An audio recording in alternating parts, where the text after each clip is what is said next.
आज बाबा ने मुरली में मोहजीत राजा की कथा के बारे में बोला।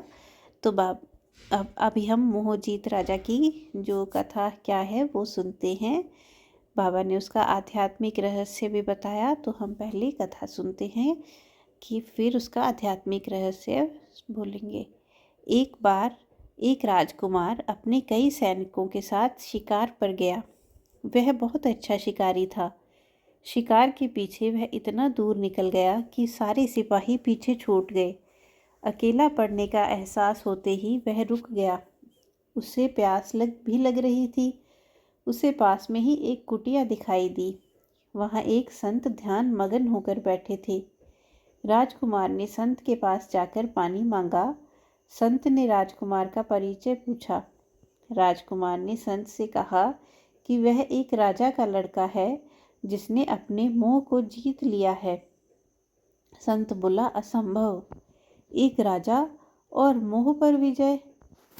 यहाँ तो मैं एक सन्यासी हूँ, तब भी मोह को जीत नहीं पा रहा हूँ, और तुम कहते हो कि तुम्हारे पिताजी एक राजा हैं और मोह को जीत चुके हैं। राजकुमार ने कहा कि न केवल मेरे पिताजी बल्कि सारी प्रजा ने मोह को जीत रखा है। संत को इसका विश्वास नहीं हुआ, तो राजकुमार ने कहा कि आप चाहें तो इस बात की परीक्षा ले लें।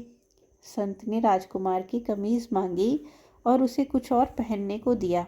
संत ने तब एक जानवर को मारकर उसके खून से राजकुमार की कमीज को डुबोया और वह शहर में चिल्लाता हुआ गया कि राजकुमार को एक शेर ने मार दिया।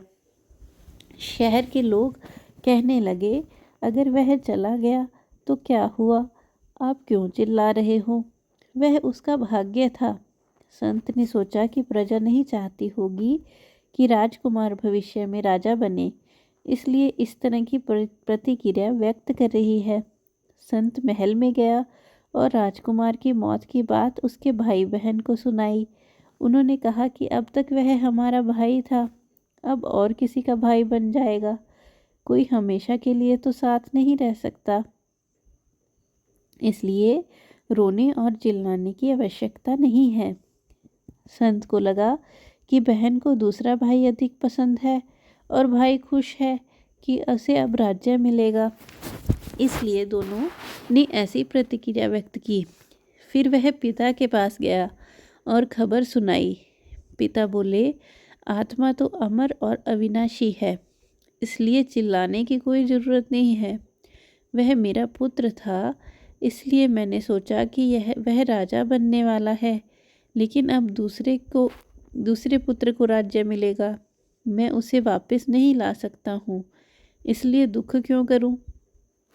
संत सोच में पड़ गया, लेकिन अभी और भी 2 लोग बाकी थे, राजकुमार की माता और पत्नी।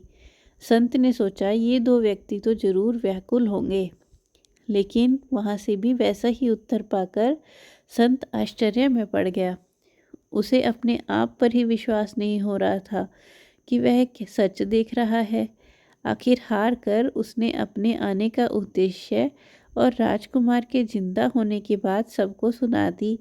राजकुमार के वापस आने पर राजकुमार ने वापस आकर अपना राज्य भाग्य संभाला और हर चीज़ पहले की तरह चलती रही।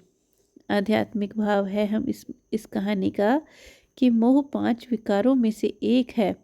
वह हमारी शांति को छीन लेता है, परखने की शक्ति को ख़त्म कर देता है। मोह सच्चाई को ख़त्म करता है। जिसमें मोह है वह बुद्धिमान नहीं हो सकता। बाबा इस कथा से शिक्षा देना चाहते हैं,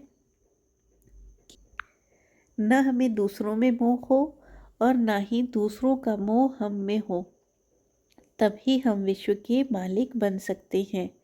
ओम शांति।